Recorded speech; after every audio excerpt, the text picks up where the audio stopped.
Hello and welcome back to an all exciting episode of the Game Hump. It's Wednesday. It is the Game Huggers live on YouTube.com, the really trendy, exciting video streaming website that maybe you've heard of. Maybe you haven't. I don't know. A lot of people are really into it these days, and I figure what the heck, we'll give it a shot. We're here this week with a couple of guests on our panel this week. We've got Patrick and Skylar, who are floating around in their space planetarium. How you guys doing? Good. Good. We're just still setting everything up. Sorry. No, it's all good. It's all good. I'm just excited to have all you guys on this week. I wanted to chat about quite a few things, but starting off, I think we could just go throughout the group that's on this podcast, and talk about some recent pickups. Pickups. Why did I say it like that? Pickups. Any cool games that you've gotten recently? And I actually, as luck would have it, I haven't gotten anything new. Liar.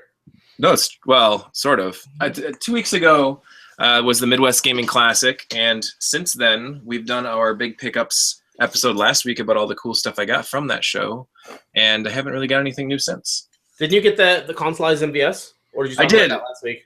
I talked about it last week, and I had it. I got it like as of the day. Let's see if I can bring it over here. I have it right here. I had it the day that we did the last podcast, but I didn't really talk about it. But I have it right here, and it's pretty slick. But there's something about it that I'm not 100% sure about because I'm not very familiar with these. But this is it right here. It's oh, nice. A really schnazzy looking. It's the one single slot. It's got the Neo Geo very nice. inscribed in there. Does that light up? It does light up, actually. Yes, that does. And the sides do as well, where there's some dip switches and stuff right here. That lights up as well. The cartridge slot seems to be working just fine. The only thing that I'm curious about, and maybe you guys are more familiar with it than I am, but this SCART. I don't know if I can even get the lighting to look good on it. Okay. Yeah, it's got a SCART input. Yeah, and I've never had a system or any kind of connections that use that before. But I looked online and someone showed me one of these doodads, which is basically a SCART to S-Video or SCART to AVs. And so I connected it to this, and it seems to slide in just fine. It's in just fine. However, only the audio works, at least from what I can tell so far. I tried it on 2 different TVs just to see if it was something on my end. And right now, only the audio is working. I don't know why that is. Well, he asked who built it. Do you still have the contact of the guy who built it? Yeah. Because it might not be a fully wired up SCART plug. He might just have RGB on there. Right. Oh. So you might need to also train. Do you get a picture at all? No. Well, the interesting thing is it'll show up. You could see when you switch it on the power, like the little blip that when a console thinks it's about to come on, but then the sound just comes on, nothing else. Did you try the composite video? Like the regular yellow? Yeah. I did. I tried both the S-Video and the yellow. Because usually what happens is like when you have try to get composite from RGB, it usually uses the sync on the RGB for composite video because RGB uses composite video to sync a lot of times. Interesting. Yeah, it just didn't do anything. The RGB is red, green, blue, and then sync line, and usually the sync line is composite. Yeah. So far, I don't know. Fun. Yep. I'll just keep tinkering around with it. I'm sure I'll figure it out eventually. But that wouldn't have anything to do with dip switches or anything. That's like a different. No. Okay. Yep. So the sound sounds awesome. It's really, really nice. The way that it's built is very, very solid. It's got really cool. It's really well done. I'm pretty happy with it. It was roughly $200 less than the Quan's official Omegas, those consoleized MVSs that he has, which are really, really, really nice. They're cool, yeah. I just can't. I don't know. We know somebody that has one of those Omegas. Nick had one. had one. He Yeah, had one. Yeah. I think he has the Gemination X one now. Oh yeah. Those are pretty cool.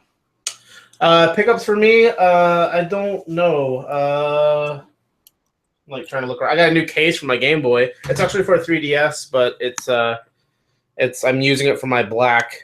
It's Zelda nerd stuff. Nice. I think that's it.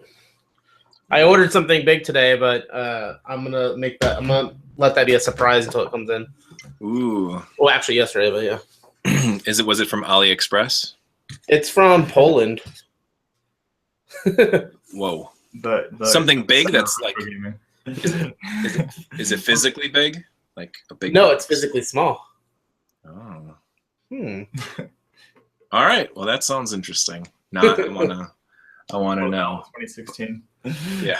Damn it.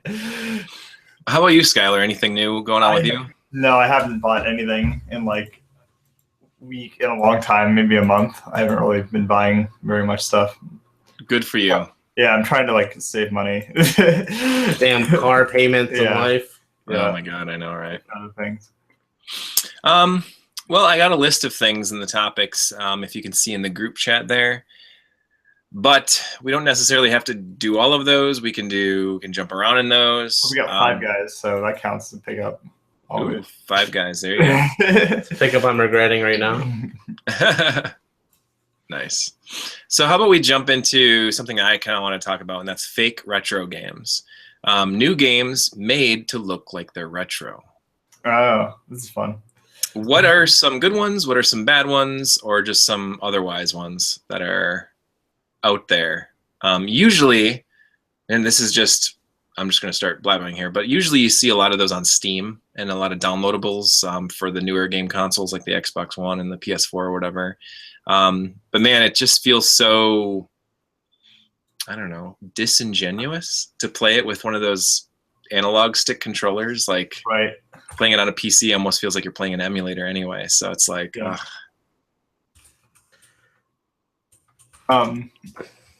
You're gonna go. You have something to say?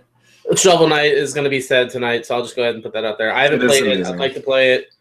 I plan to play it on my Shovel 3DS. it's great. Yeah, and then there's a some kind of like Castlevania type game. I was gonna look it up, but it's supposed to be really good too. I think it starts with an O.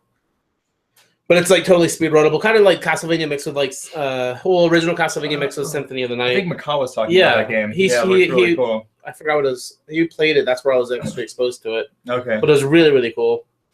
But yeah, I don't have too much experience with the newer fake retro games. At first, I'm nostalgic for it, but then I think it's just a cover up for, not really. It's easy to 8-bit. It's easy to 8-bit or 16-bit. So Yep.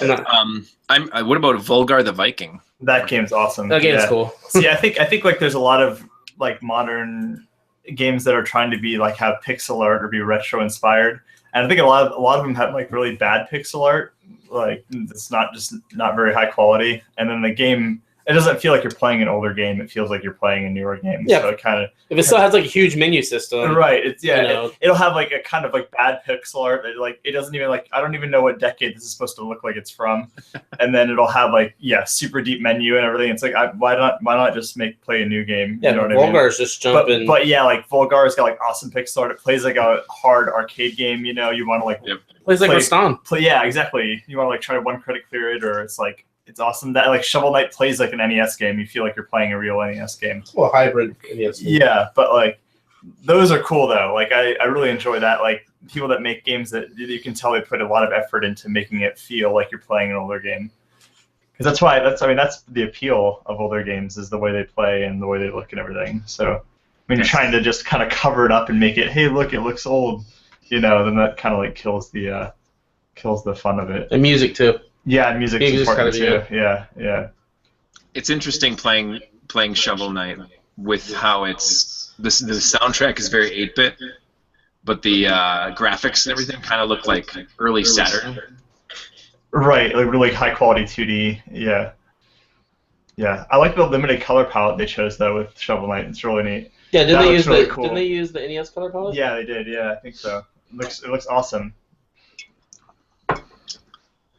Volgar is a good one. Shovel Knight's a good one, and I'm trying to think of the name of that style, that's sort of like Castlevania type game. Because I heard that was. Yeah, what was it? I looked it up on Steam, and it is available on Linux, and that was what I was really kind of excited about. Because the only PCs I play, or computers that I play games on, are my Linux, my Ubuntu, and my Mint. So It's not Axiom Verge, but that's another good game. that's supposed to be a good one too. Yep. Yeah, I've actually played that. Have you guys ever played? This isn't exactly new, but it's probably like 8 or 9 years old now. But it's a PC game. And it never came out on anything else. It's on Steam now, called Jets and Guns. No, I've heard of it though. I've never heard of it. It's it was kind of before the shoot 'em ups genre of like bullet hells kind of came back and became sort of mainstreamy. Okay. It's a shooting game. Yeah, it's great. It's a shoot 'em up. It's a side-scrolling shoot 'em up. It's got an amazing soundtrack. We actually started talking about it on the PC Engine FX forums, probably like back in 2005 or 2004 when it first came out, and we were talking about how we were excited about it because it was very reminiscent of Gate of Thunder. Oh, cool. What's it called again? Jets and Guns, and they got the N with like sort of like Guns N' Roses. I'm going to try to find this game really quick that my friend was playing on stream. That's really cool. I think it was Slain, but I'm not sure. It's not Slain. No, it was ZU Cubits playing it. We can't do it. We're live. I mean, we can't really. Okay. Yeah. We're doing it live. But speaking of live, Oh, here it is. Oh, Dallas. That's the one I was thinking of. how do you spell that? It's Odallus. Ooh, cool. It looks like I can actually I can add it to so you can see what it looks like into XSplit. Yeah. Oh, nice. Very cool. Yeah, so it's got like a limited color palette, and then it's like a side-scroller Castlevania type game. Oh, it's Insanity's Blade.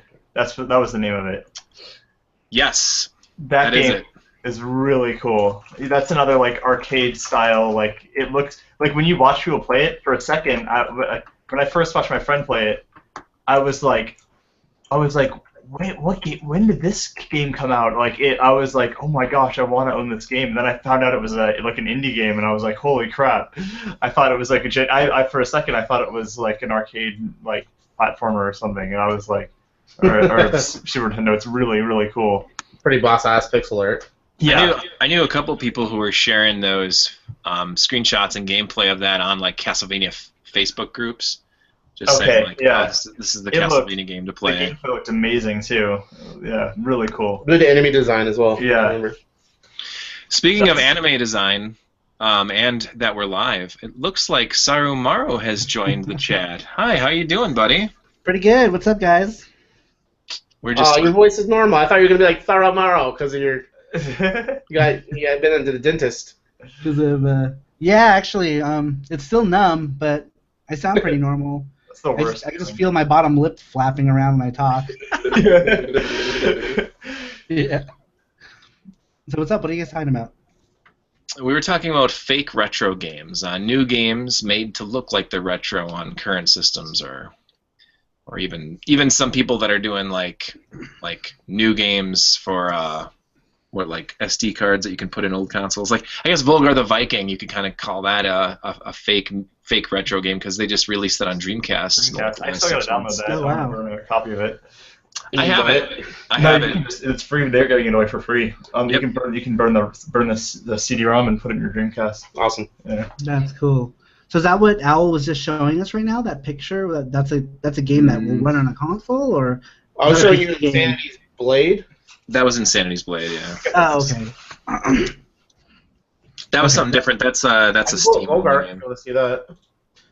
Yeah, Volgar the Viking on the PS4 and the Xbox is a very like widescreen, one of those like it's all pixelated. It's look like 16-bit or arcade or maybe even like to me it felt like I'm playing like a TurboGrafx Super CD or a Sega CD game because all the graphics and everything are very like 16-bit, but the music is like orchestrated. Like the music is cool. beautiful. And that's what reminds me of like a 16-bit like CD game, like on the Turbo or else on the Sega CD.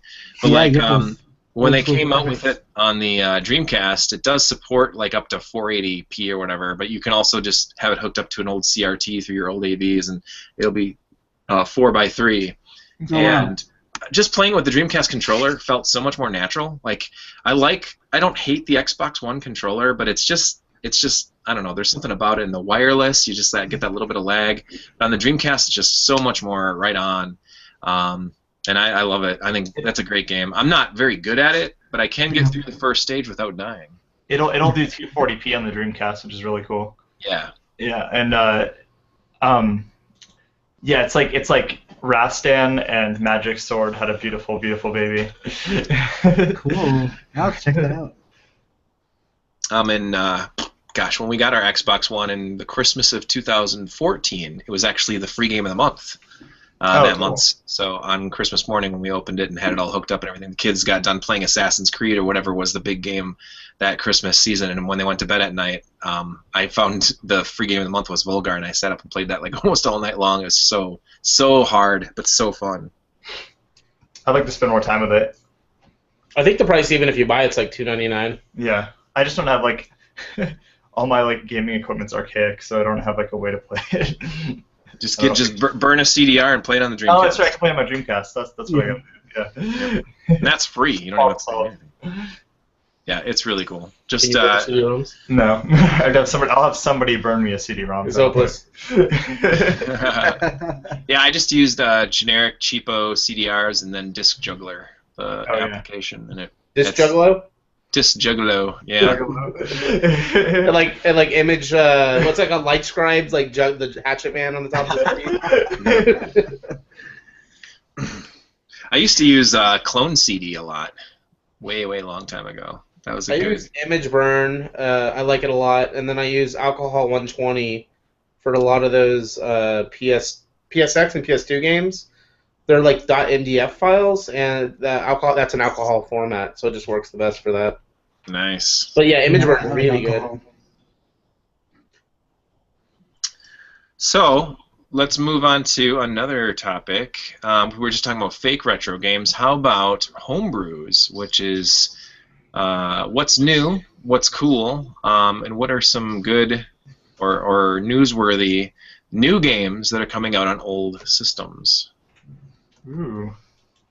I've seen a lot of, and this is just from having a brand new spanking episode of GameSack this last Sunday, but they covered a whole bunch of homebrews, and one of the topics that Dave went over during his portion of it was Super Nintendo games of sort of like ROM hacks that you can put on an SD card. So there's all those like different Metroids, or Super Metroids and Super Mario World hacks that are out there. But one of the more newer recent trends were adding sort of like making classic games special edition type games. They added a different soundtrack to Link to the Past. Okay. Using whatever special chip the Super Nintendo has where they can sample music. Interesting. And they also did that with Super Metroid, making like arranged versions of these games. Yes. Yep.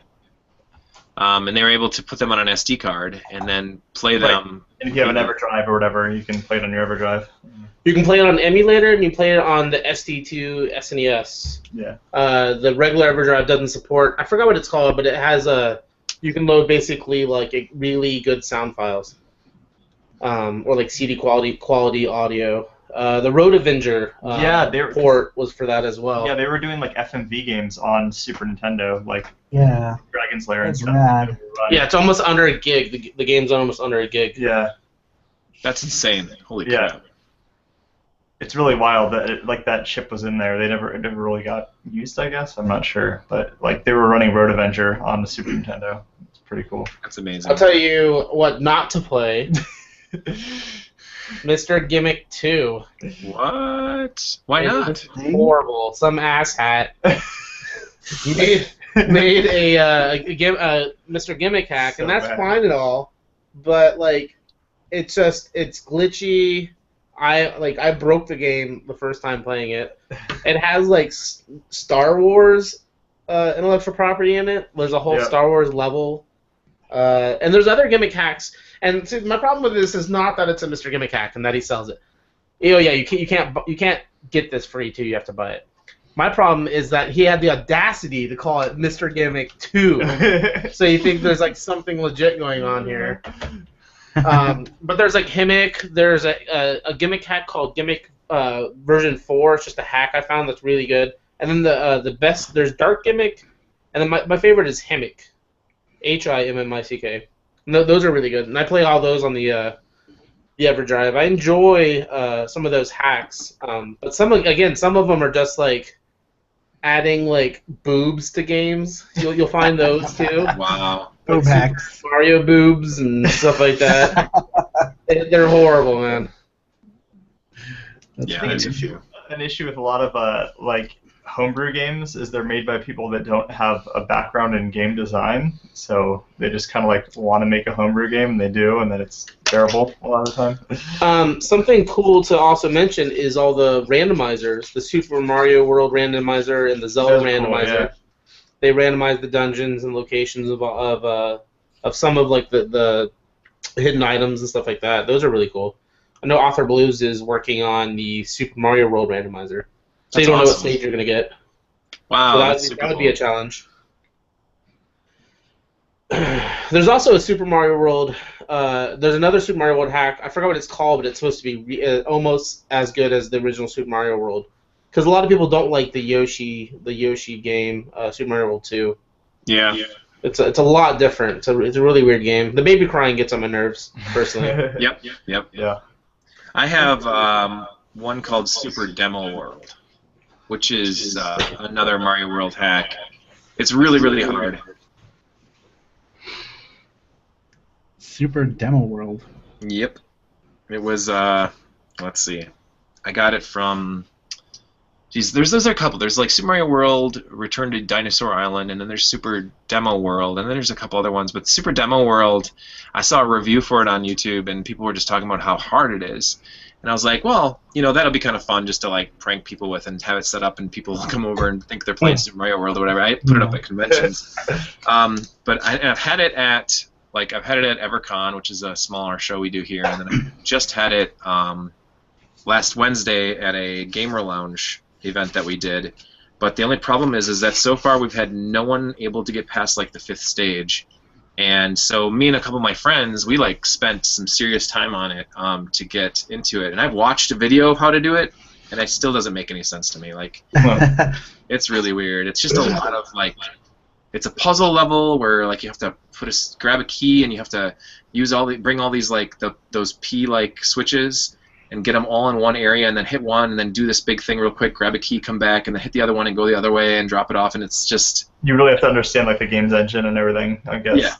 Yeah. It's a little beyond me, and I got Super Mario World like memorized. I can play that and beat it, in a night. I've got no issue with that. I'm a grand wizard or anything, but I understand the games. It just I feel like such an idiot. So I don't know. It's pretty fun though, but it's really, really difficult. Wasn't Trap's game? Isn't he developing that for the Wonder Swan? No, it's like that. Okay. It's like Judgment Silver Sword. Okay. I don't know the name of it. Otherwise, I'd mention it. Our friend Trap 15 is working on a shmup, and it's a limited color palette. It's kind of like Judgment Silver Sword. Yeah, Judgment Silver Sword. Judgment Silver Sword. But I don't know the name of it. Yeah. He's a really talented programmer and been playing shooting games for a long time, so it's really going to be a really well-made game. So. Nice. There's also some really good homebrews that are coming out for the PC Engine TurboGrafx world pretty soon. There's a couple that we got to play at the Midwest Gaming Classic. One was our friend Saramaro's Henshin Engine. No, it's Hentai Engine. Whoa! It just might be. If it doesn't get any followers, I think it'll change direction. Yeah, and which we still have a couple discs of the demo to hand out to people too, so I'll have to get those. Look what I did with the discs now. Oh wow, look at that. Damn! Did you hand draw that? Legit, yep. I took a Sharpie to it, and I just went to town. That's amazing. No, I didn't. It's printed. I'm just joking. I got a CD printer thing and just printed it. Oh, that's awesome, dude. That one and Catastrophe was another one we actually got to play at the Midwest Gaming Classic, and that's done by a couple of guys, and I can't think of all their names, but isn't it Gredler? Gredler and Dark Kobold. Yeah, Dark Kobold and Gredler, yeah. Are working on that one. It is actually. It's really neat. It Yeah. started off as kind of a joke, and then it just kind of got deeper and deeper, and now it's got actual sprites and gameplay and Yep. parallax scrolling. And What kind of games is what kind of game is Henshin Engine? It's a 2D side-scrolling platformer. Okay. So it's very really similar. Josh described it as something similar to Valis. So Oh, cool. I'm all about it's kind of like Valis if Valis were faster. Oh, If sweet. Valis were That sounds awesome. faster. That's pretty much what it is. yeah, Shibibi Man 3 is pretty close to it too. Yeah, Superman 3 is pretty close. Actually, it's actually Henshin Engine was really much in the vein of Shubibin Man with That's awesome. the whole like character excited to play that. transforming. Yeah, the Yeah, demo's so, the demo's beautiful. That's actually being programmed by Rover or Yep. Nadviet. Nadviet. Nadviet. He's also a developer that did Mysterious Song, which saw an official release a couple years ago, and is currently working on. Well, there's Jungle Brothers, which seems to be in purgatory now again, but the other one is Lucretia. Lucretia. Yeah. I think that one's gonna get finished. You're like, I'm determined to get this one finished. Yeah, I'm helping out with that one, so That's really cool. I'm hoping that it'll pull through because I really like it. It's like Cotton with multiple characters and 2 players simultaneous, which is awesome. Yeah. Is there any? I know the PCFX has development software. Is there anything on that front? Right now, Rover's the only one who's programmed anything playable on the PCFX. Like he made a short like shooter demo for it. His next project after these 2 projects get out of the way, I think is going to be a PCFX game, or possibly a port of one of these other games, either Henshin Engine or Lucretia. That's pretty exciting. The only PCFX like homebrew or even like fan translated things that I have tried it, and we actually had them on display at the Midwest Classic again in the TurboFest room, was the Zeroigar translation. It's really cool. And then Pia Carrot, which was another Did you have one. a curtainer on Pia Carrot? Yeah. I early on I streamed Pia Carrot early Twitch. Wow. And That was like the first stream we ever did. no, the Second first stream one. was even worse. Yeah, it was. You're right. But so that game is pretty freaking tame until the action happens. So I'm like, there's no way the action's gonna happen. You know, when I'm on. But it did. But like, eventually, I kept on saying this girl kept on wanting to go back to her. Like she got a hotel, and I was like, fine, whatever. It's like I had read a little bit of the strategy guide that was written by that guy's wife, and basically you just say no the entire time, and then you finally pay attention, and then it's happy time. It's like real life. So like I was just like skipping through, like hitting the button, trying to skip through it as much faster as possible. No. And then I think I had 2 viewers, and one of them screen capped. It was one of my friends. Screen capped like every few seconds, and got me pretty good. Oh man. That's funny. I want Team Innocent to freaking get dumped. That would be Yeah, awesome. That would be awesome. That game is beautiful. I know they started working on it, but like it seems like nothing's happening with it. Oh, that's sad. And I want Police Knots to get freaking translated. There's a translation for PS1, Police Knots. Yeah. Is there? Which you can download on your PSP and play it. Aha. I've heard that's a pretty good one. Well, That's then, one of the my best dream ones. come true. Yeah, I gotta play Police Knots. I want to play SD Snatcher translated too.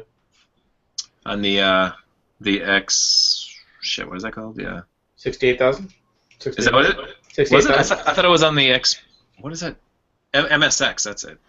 Is it MSX? Yeah, I think it's MSX. Yeah. IDK. I don't know. How about shifting gears here, talking about the PS4K? 4.5K. Is it called 4K? 4. Are they calling it PS4? PS4? Oh no, I got PS Neo. That's the. I new think name. really. That's What is it's called the Neo. Really?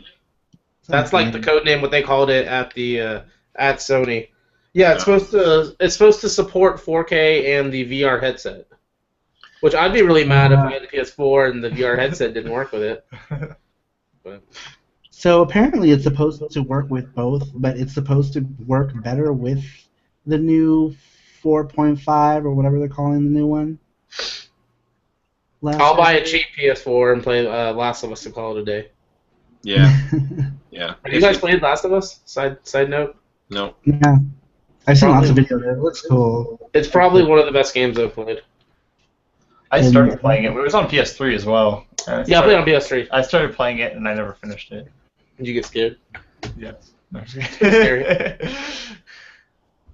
I think I get confused with which ones those are. There's so many zombie games and there's so many first-person shooters that throw It's the one with Ellen Page. Oh. Yeah. But it's like there's The Last of Us, and then there's Dead Island, and then there's, I don't know, just so many games where it's like I just get confused on which one's which. What was the Capcom one that you just... Left 4 Dead? The one where you just, it's kind of like Hyrule Warrior or whatever it's called. Yeah, but zombies. Dead Rising? Dead Rising, that's it. Yeah, that one was fun. I played that. You can like build, you can get like a shotgun and a piece of Jello and make like a new weapon. And there was like a bunch of Capcom references too and everything in it. It's pretty cool, yeah. That's pretty awesome. Trombone heads. Yeah. I thought that was cool. So is 4K, like 4K displays? I'm not really up on like all the newest. Does 4K run through HDMI? 4K. Yes. I think it's going to run through a new standard of HDMI. A newer HDMI. Yeah. Oh wow. And it's 4 times the resolution of 1080p. Wow. Whoa. That's like. It's like 4 1080p monitors side by side. That's how that works. The porn industry is going to support it right away. Yeah. Seriously, that's what will drive it through. Some things you don't want to see in HD. Right? Too close. 4K. 65-inch screen TV. Like, oh my god. Okay, so I wasn't going to bring this up, but I was at a bar in Tampa called Fly Bar, and they have an outside bar, and it's like out in the downtown city. And there was like this dude that was watching porn on his like 60-inch TV, and we could see it. I just looked over; it was a giant thing on the screen. We're all like hooting and hollering at him, and eventually he comes out, like flicks us off, and then closes blinds. He was watching porn on like his 68, like wall-mounted 65-inch TV. It was definitely HD porn too. But details there. You could see the varicose veins and like freaking follicles. It was horrible. Razor bumps and all. Oh god. There's like 10 people out in the patio with beers, like watching him.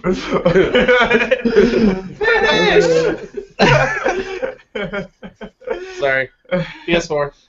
PS4K. Well, speaking of like the porn industry, what about VR, virtual reality headsets? Oh man. They're gonna push VR to the limit. I don't know why people are trying to get by, thinking that VR is gonna be on porn. I mean.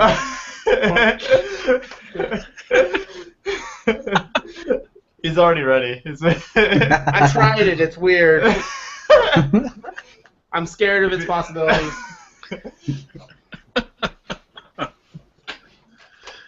Yeah, I don't know what to think about it. It's like, it just feels like it's going to be a fad to me. It feels like we've already done this before and it failed, and then it kind of went on the back burner. This is just like 3D movies at like theaters or like 3D glasses and the thing, I'm gonna talk like this, okay? The thing about like VR is it's really cool and the technology is incredible. It's coming away, but I think like no matter what you make for VR, like the novelty could like go away eventually still. Right. Like no matter like you can only do. I mean I don't know, like I feel like potentially the novelty of virtual reality could kind of fade after you use it so much. I think it's when it's immersive and you can't tell it's VR, it's going to ruin society. I think it's people are not going to leave their house. Get to that point though. Hopefully we will. We will. We most definitely will. You can't tell. Your brain will not be able to distinguish real life from. Well, you'll know you're in a video game, but you're if it gets to retina displays and 3D surround sound and interactive freaking haptic feedback on your stuff, people are gonna play games like that. I'll be excited on your stuff. You're gonna be able to have virtual sex with somebody that you Skype with. It's gonna be a reality. There was someone who just shared something on Reddit just either today or yesterday, and it was basically a way to play VR where you interact with it with things that you have, and one of them was like a pair of gloves that you could wear so that when you held them up in front of you, you could see your hands through the VR headset.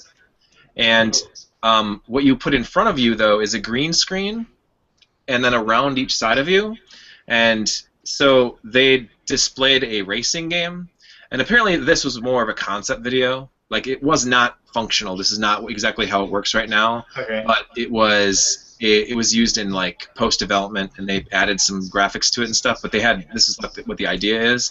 So you have the green screen in front of you, and you see the green screen. But if you put the VR on, whatever is the green screen in front of you is like if you're inside the cockpit of a car or whatever, and you put your hands up and you get your hands on the steering wheel, and it looked really crazy. Like, it was kind of scary to think about how advanced that could be, and that we're maybe just a couple of years away from something like that. Right.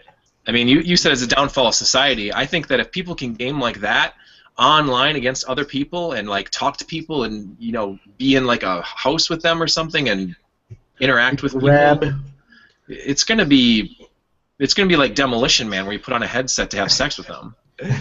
Yeah, that's what I'm worried about. Is that we'll stop having real sex. We'll just have like I don't know. I Nobody don't will think leave their everybody's the homes, real ever. deal at all. I think humans will still want to interact in real life, not even sex, but just in general want to interact with actual human beings. People don't now, though. Imagine if the technology I go gets to the crazy if point I'm out of where- my house for like 2 days, like not like going outside. I'll go nuts. I'm like, I have to get out of the house, even if I have to just go like somewhere to get food or something. At least I'm getting out of the house and talking to other human beings. Yeah, but I think that's going to become less and less. I think people are going to get more. The technology is going to become more and more comfortable to not have like in real life friends. People will have only internet friends, and the gaming will be so good they'll do that, and they'll work through the internet. If VR gets good enough to where you can actually where it becomes a work environment, then why wouldn't you work from home? Right. And then you play at home, and then you talk to your friends at home. And then I agree. yeah. And you just get a chair that moves around, hovers. Yeah. Maybe now you're talking about like Wall-E. Yeah. I mean, just imagine like if the automotive industry got a hold of that and made like simulations for taking apart an engine, or whatever, and it's like you could train it, you could learn doing it that way, and then actually go and fix your car or something. There's a lot of good Yeah. that can happen out of it. Like in Ender's Game, they have like virtual classrooms where they go to Venus and they like explore it and whatnot. Yeah. There's a lot of things that You can do a lot of training. That would be really good. That's cool. a lot of things from sci-fi that will come to will actually start to happen, but I'm scared as the negative sides that could happen from it. Right. But, I mean, I'm sure I'll be doing it. You were talking about that the experiment with the camera. The HTC Vive actually has multiple cameras mounted on the front, and a demo that I saw is that they were able to see like augmented stuff in front of them, but they also were able to take their surroundings and add like a Tron like blue frame line, so they could be in the virtual world, but also know in reality where they're walking around. That's crazy. That one was really impressive. That's I'll interesting. send you that video so you can see that. That's what really is like. Wow, I didn't know that we were already almost there, technology-wise. It's Wow. it's kind of scary. Okay, so speaking of like interesting virtual reality things or odd peripherals, what are some of your favorite or oddest or least favorite console peripherals? I'm talking about like zappers or fishing games or whatever. Like, Okay, there's some cool ones. and we don't have. I know. Oh God, what's that? This is what I'm afraid of. This is the I will future. become that guy.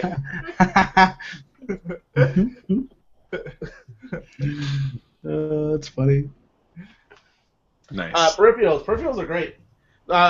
We should have had. If I forgot that you were going to have this topic, I would have invited my friend Crux. He's a Twitch streamer, Crux Capacitor.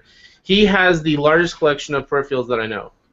He has. If they made a joystick or if a game has a specific controller, he has it.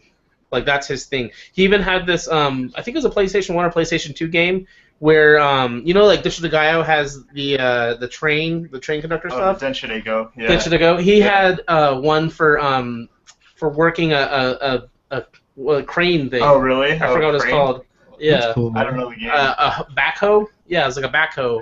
It's like a backhoe simulator. The game, he had like a special thing where like he had this little like backhoe thing. Awesome. And, yeah, it was amazing. So Denshinego is pretty sweet though. That's an awesome game. Yeah. So it's an arcade game. Taito developed it, but there's also they released it in Japan only for N64, Saturn, PS1, everything. And it's a train simulator. So Japanese rail like simulator, and it's super accurate. It's super accurate. And it has No, you can't crash them. Yeah, you can like derail the train and stuff. What? Yeah. I do that all day long. And but it's incredibly accurate. I just want to watch the world burn. In Japan, like they have a bunch of like train conductors like go to arcades and like try to beat each other and stuff on it. Choo choo. So you have a throttle and a brake and everything. And yeah, there's like Dreamcast, Saturn, PS1. It's a huge like line of games. Oh, sorry, I pulled it away. And our friend And our friend Aquas plays it on stream sometimes, and he's like, it's really good. But it's like Japanese, so you have to be like super on time and like precise, and you can't be like a meter off like where you're supposed to stop your train and everything. Yeah, and it's super cheap too. You can buy a bundle from Japan Yeah. with the game and the controller for maybe $20 or $30. Yeah. And it's for N64, PlayStation, Saturn, everything. Dreamcast. Yeah, everything has its own. I totally would. Did Want you it. show them the controller? Yeah, yeah. I have it Okay. up on screen. What's the controller that you twist in the middle of it? Namco Incon or whatever. Was it the Ridge Racer one or? Like the racing controller. Yeah, I think it was What was it called? It was like Gen Con or something. Yeah, I think that's what it was. The Namco thing. racing controller. Isn't that Really one cool. that, I've never that's actually one had that's one. like you use that as a steering wheel, right, or something like that? Or is it? No, but that's another one. That It's thing. yeah, it's like this shape and there's like a thing in the middle and you That's can like it. twist it for whatever reason. Neocon. That's it. That guy. Yeah, I was watching Namco. that. Okay, so it's for Ridge Racer. Yeah. I was That's watching crazy. that the documentary, the Untold History of Japanese Video Game Developers, Yeah. and they were talking with the guy who made the controller, and there was actually supposed to be a golf game that you were supposed to come out with, but the problem was the cord. But like you're supposed to like as you go up, you twist it, and then you finish it by twisting it out. that's funny. You rip your PS1 out of the wall Yeah, or the controller, the like, entertainment center. The controller was like whipping around, going everywhere. That's I awesome. what about like the pachinko controller for the PC Engine? That's Yeah, awesome. totally. What That's about the a crazy virtual one. cushion? The virtual cushion. Right? I'm actually PC curious engine about the peripherals. virtual. I want to play cushion. the hentai engine with a virtual controller. Hentai.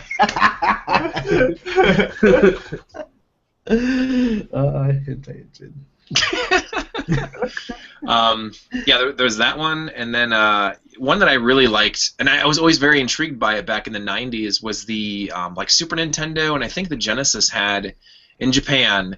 They had a one-handed RPG controller. Oh, and That's right. There's the pachinko controller. Yeah, That's awesome. that's sweet. If you Awesome. understand Pachinko pachinko game. at all, you gotta like use that little lever there to fling Oh yeah. little You gotta- marbles, whatever. Gotta flick it. Yeah, flick it. That's really cool. Actually, I have played the pachinko game with that controller. It's pretty neat, but honestly, You're I don't still know. playing pachinko. You're still Yeah. just playing pachinko, so it's What only was as the cool game as you were talking pachinko. about? What was that? Huh? What was the game you were just talking about? I was talking about the single like handed RPG controller. It was like they had the D-pad and all the buttons around it, so you could hold it with one controller or one hand. And the concept is that Oh, it was for RPGs. what ASCII system? made that controller. It's the 100 controller by ASCII. Yeah, that's right. Yep. And it was basically for like some of those harder like dungeon games, like you're thinking of like Dungeon Master or maybe like Baldur's Gate. Oh man. Eye of the Beholder and stuff like that. Those like wizardry stuff like that when those came out in Japan.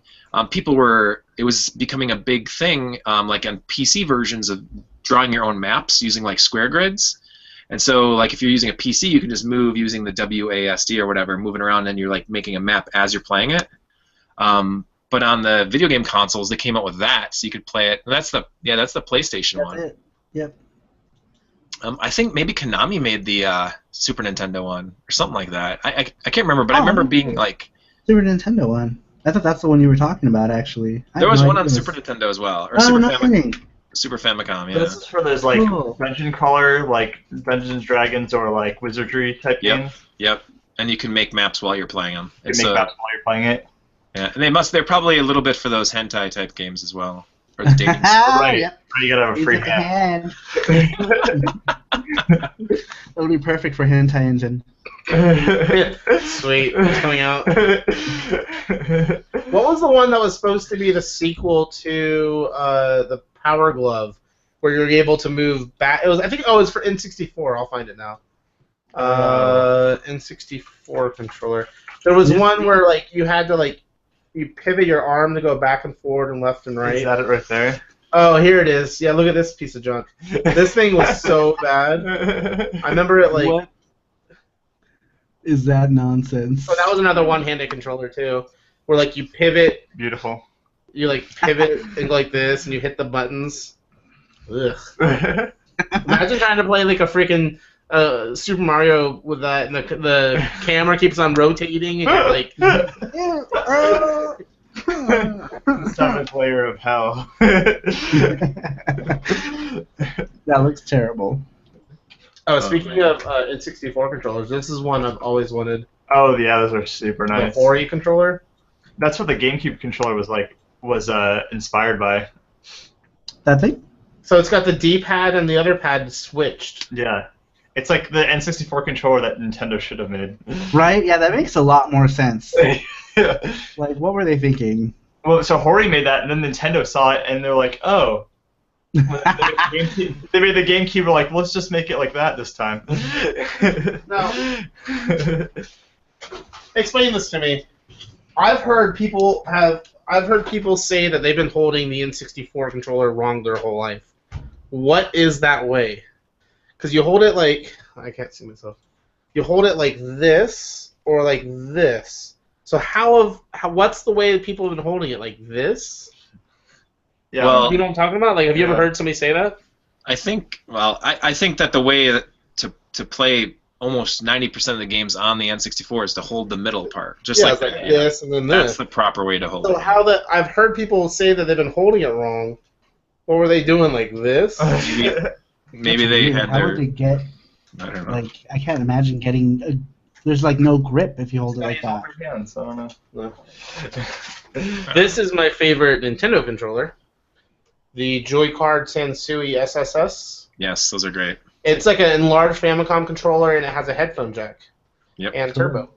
It's like the American version of the Hudson Joy-Card. Yeah, highly recommended.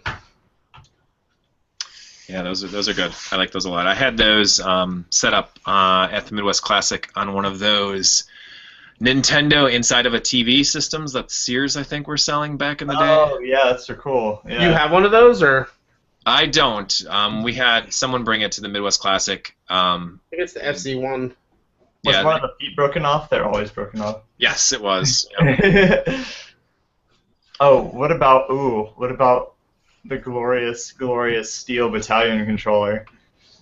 The pretty master slick. of all controllers. Oh my Oh god. my god. I still haven't played yeah, Steel that thing is a Battalion. monster. Okay, it sounds like I'm being, 11 years old, but I kind of want to have Steel Battalion set up on a table and then like build a cardboard fort around it. I'm in a tank. Yeah, oh wait, no, I've actually seen. What am I thinking of then? I'm thinking of something else with even So way beautiful. more buttons than that. Am I thinking some sort of MechWarrior controller? It has a button for the windshield wiper, Yeah. and it has an eject button. Look Yeah. at that eject button in the top right. Oh It's my the god. coolest thing in the world. Capcom lost money or barely broke even building it. Well, the game actually kind of stunk. It was like super slow. It was like the game is slow pretty mech. fun. There's like There's a sequel that's online only as well, and some people I think are still running the servers. Wow. There was one on the Xbox 360, I think, that you used You use Connect. Connect instead, Wah, so you're wah. like doing this kind of crap with it instead of actually having the But I've always one of my gaming like dreams is to one day have like 4 Xboxes linked together with Steel Battalion setups, and just having a 4-player mech showdown. That's your gaming dream? Yes. That's my gaming dream. Because you can do that. You can play multiplayer if you hook Xboxes together. And apparently there's like a league. There's some people in some city that like they meet up and play Steel Battalion together. They all run their setups. The League of Battalion players. Yeah. Probably in Canada. Most likely. Okay, that's awesome. I can't think of any other ones. Sarumaru, do you have any of your favorite gaming peripherals that we haven't mentioned? So I was always like a DDR and pump it up guy, so I always had various DDR pads and pump it up pads and hard pads and soft pads, and I think I just eventually grew out of that whole thing. Just bought the whole arcade game. I did. I had 2 arcade machines for the longest time, and then I flipped them because they were worth way more than what I actually bought them for. So I was like, screw it. But yeah, I was never too big on peripherals because I was always playing fighting games, so there weren't a lot of peripherals to buy other than the joysticks, and I was happy with just standard Hori 6-button controller or 6-button joysticks. Yeah. They always worked pretty good. I think there's one more peripheral that's on everybody's mind, but nobody's speaking about it. Bass fishing? I think. No. Can anybody think about it? For PlayStation 2? Just say it. Or the Res vibrating device. I knew you were gonna go for Res. I was like, I don't want to sound like a pervert. I'm not gonna say it. Apparently, like girls were. Well, yeah. Story.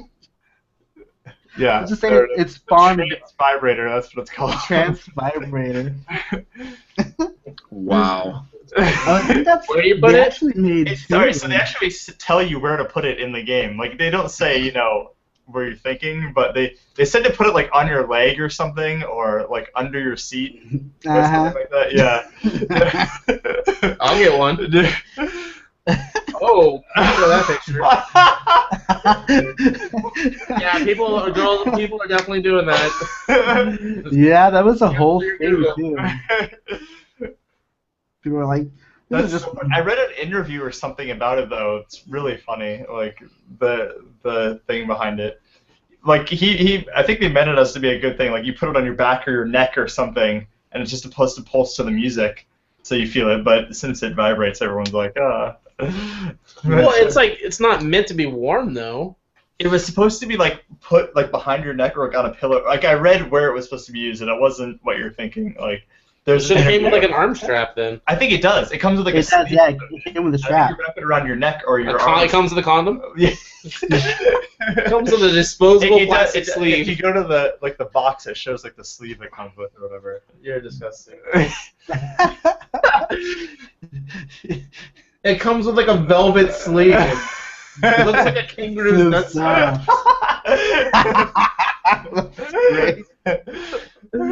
I mean, that's a USB one. That can't be it.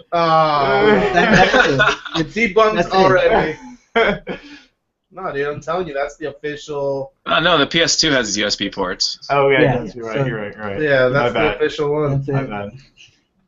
Well, let's speaking just of, say people were getting really clever with those controllers. Yeah. The Wii, this guy looks kind of cool. The steering wheel. Oh, yeah. Pretty frustrating though. It worked pretty well though. I don't know. I thought it was all right. They had a few things that you could plop your Wiimote into, like tennis rackets and all kinds of other stuff, or the bat or whatever. But speaking of kangaroo sacks, let's wind it down a little bit here and kind of go around and talk about. No, don't have to apologize. Talking about like some games that you consider like the most competitive, like games that you're very competitive in and you hate to lose. Any fighting game ever. So any fighting game ever? Yeah, especially if I think I'm good at a fighting game. Like if I'm playing King of Fighters against someone and someone like hands my ass back to me, I get pissed. I get What's your favorite unreasonably pissed. I probably have to say 98. Okay, that's what I was expecting. Or 2002. Or 2002, or 2002 is actually really good. Like they fixed like a lot of balancing issues that the original 2002 had, and I loved it. It's really good. I would say 98 or 95. I love 95. Ugh. I think the King of Fighters games got good once it hit 96. Like the engine completely changed and the game became like playable. But like 94, 95, it was still really clunky. Really? But- Oh, I thought 96 was really, really clunky. Like, I think they fixed it. I mean, they started something totally different in 96 and got better in 97 and then got perfected in 98. But I thought 95 was like this perfect way of kind of where it still felt like Fatal Fury. Like, I don't know. Right. So 94, 95 still had that very classic SNK feel to it. Yeah. You know? Like games from that time, you know, for when it came out, it was good.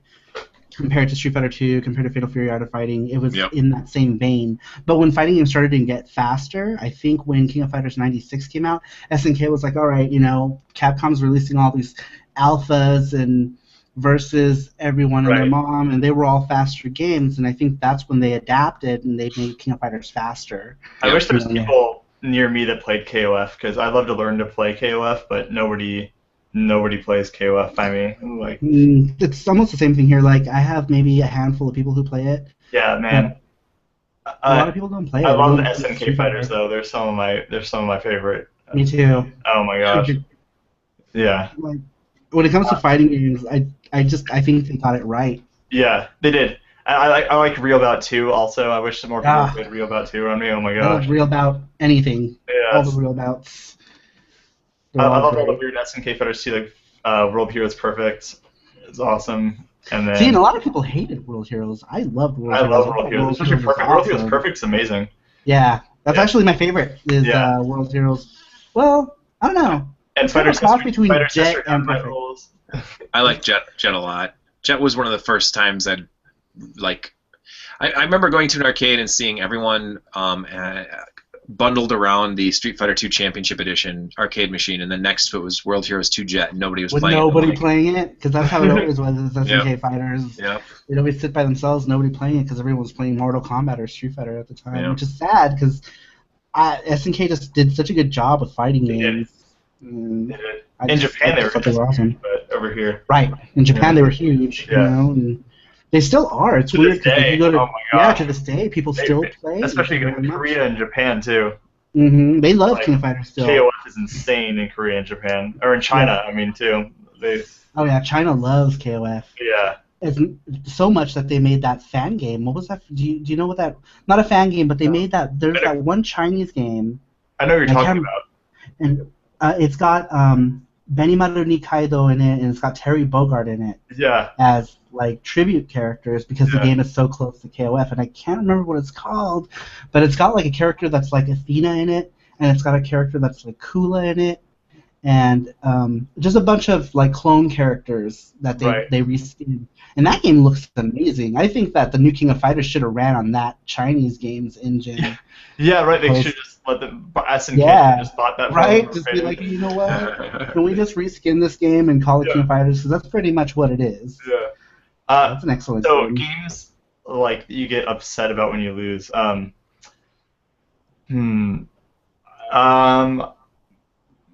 you're supposed to be good at? I guess Windjammers, because I play a lot of Windjammers. Nice. I don't like losing in Windjammers. That game.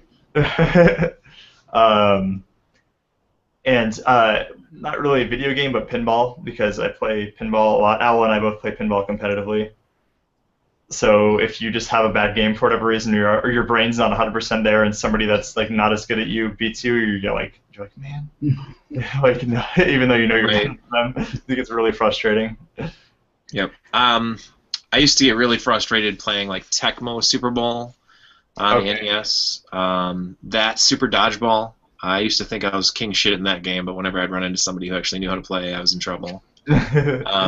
And then like fighting games too. I had a buddy who was a huge Dreamcaster guy and swore he was never going to buy another console after the Dreamcast. That's the fighting game machine, the Exactly. Dreamcast. And we played a lot of Virtua Fighter 2 and Virtua Fighter 3. and SNK versus Capcom 2, or Capcom versus SNK 2. That's a perfect, beautiful. I have friends that play that to this day that are like insanely good. So we live in Tampa, and Tampa is like kind of a fighting game. A lot of history with fighting games in Tampa. Sure. So I kind of grew up. I learned to play fighting games all by competitive, very high-level fighting game players. So I've always been a very humble fighting game player because all my friends literally did it for a living or were sponsored or like went to Evo every year or something. So all my friends were like insane. Like the X-Men versus Street Fighter is very big in Tampa, and I had friends that like we would go to bowling alley to play it, and they would beat people literally blindfolded, like anybody, like other high-level players, like literally with their eyes closed. I'm not even joking. Like they knew the infinites for every character in that game, and That's like crazy. just the level of gameplay is just mind-blowing watching these people play. So like I got taught to play fighting games by some of the best. One of my best friends that taught me like how to play. He was like one of the best Marvel 2 players in the world. He played it at Evo and everything. So I never was like really got mad when I lost to fighting games because I was usually playing people that are. Yep. A friend of mine actually like literally dropped out of high school to play fighting games for a living, and he still does that. That's how he makes money. That's crazy.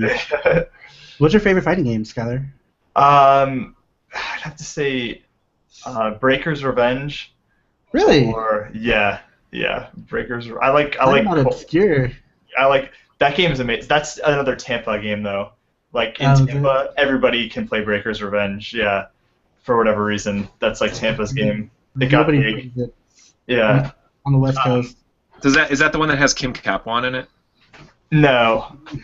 But Which yeah, is the Breaker's one- Revenge is really big here. There's another really oddball Neo fighter that had like weapons base that had Kim Kapwan in it with a bow staff. Kizuna Encounter. Yeah, Kizuna Encounter. Okay, I was confused. Yep, that's right. I like that one a lot. Kizuna Encounter is really good. Super Turbo is up there too, though. I like Super Turbo, Breaker's Revenge, and I like Fighter's History Dynamite a lot. Karnov's Revenge. That game's It's a good game. Yep. Another obscure one. Yeah, I would have to go with SVC. Or I keep saying SVC. CVS 2. CVS 2, yeah. Not SVC Chaos. That's not that good. And then I really like Waku Waku 7 a lot. That game's gorgeous. That game's so good. I think I just love it because it's like this mockery of the whole genre, where like you're fighting the like practice coon, and it's got the Ryu music in the background. Yeah. It's so funny. I just laughed so hard playing that, and I love it. The spin kicks and stuff. It's cool. It's like the last hurrah of Sunsoft because it was one of the last games they developed. You know, Yeah. I think there was that, and then there was like Albert Odyssey and a few other games around that time. But man, I love Sunsoft so much. It was so sad to see them go. Astro but, Superstars. They did that game too. Oh yeah. Yeah, that's also a fighting game. That one was exclusive to the Saturn, and it was really good. Really fast-paced fighting game. That's awesome. Yeah, it's kind of obscure, but it's one of the more expensive Saturn fighting games, I think. Yep. Otherwise, frustrating games that I hate to lose. I remember when Virtua Fighter 4 first came out, and my buddy that had sworn up and down he was never going to ever get a console after the Dreamcast, and he and I played a lot of Virtua Fighter on the Dreamcast and Saturn. And I had Virtua Fighter 4 on the PS2, and I was playing it, and I'm like, you've got to try this. And that game alone got him to buy a PS2 and to actually continue gaming on consoles after Sega had bowed out. But the very first time we'd ever played that, I mean, he was a good Virtua Fighter, player, but I beat him. And I was like so happy about that. I'm like, finally, I got all this practice in. And a couple weeks later, he had picked up his own PS2 and he got his own copy of Virtua Fighter 4, and he came over and just smoked me. And I'm like, God damn it! Like, all this work I put into it, and it took him 2 weeks to get better than I was. So. I never got into Virtua Fighter. I'd love to learn how to play Virtua Fighter. They're beautiful. They're really good. Start from 2. What about yeah? What about you? What game do you hate to lose at? Street Fighter. Yeah, Street Fighter. Street Fighter 4. Street Fighter 2. Yeah, oh yeah. It really pisses me off when that Pierce beats you at Super Turbo. a friend that I did that shouldn't be good at the game that only got good because of the Xbox 360 yeah, release. he played a ton of HD Remix Super Turbo. Oh. Yeah. Completely schools me. He's a really good Super Turbo player. He is. You're not into fighting Street, Owl? No. No, but It's the not a bad controller's game. so tight. That's I'm what's more good of a about it. dive kick man. So All right. Well, thank you guys so much for being a part of the show. It was a fun time. That hour went by very quick. It's quick. Thank you, Saramaru. Thank you, Skylar. Thank you, Owl Anonymous, for Thanks, being a guys. part of the show this week. Don't forget to check us out on Facebook, Facebook.com/GameHuggers, and also follow me on the Twitterverse. It is twitter.com. Well, actually, just @_Joshua Turbo, and you can check me out on the Twitters. Also, you can see Owl's Twitch URL down in the comments below. I'll make sure on the Podomatic download that his information will be there, along with Sarumaru's amazing website where you can find Hentai Engine. you're not gonna do the whole underscore most important underscore thing. Come on. In the world ever. I didn't even get to see the game this The video. tradition we got here, guys. Right? Don't forget the underscore, as it is the most important underscore in all of the internet. See you later, guys. Bye bye. Bye.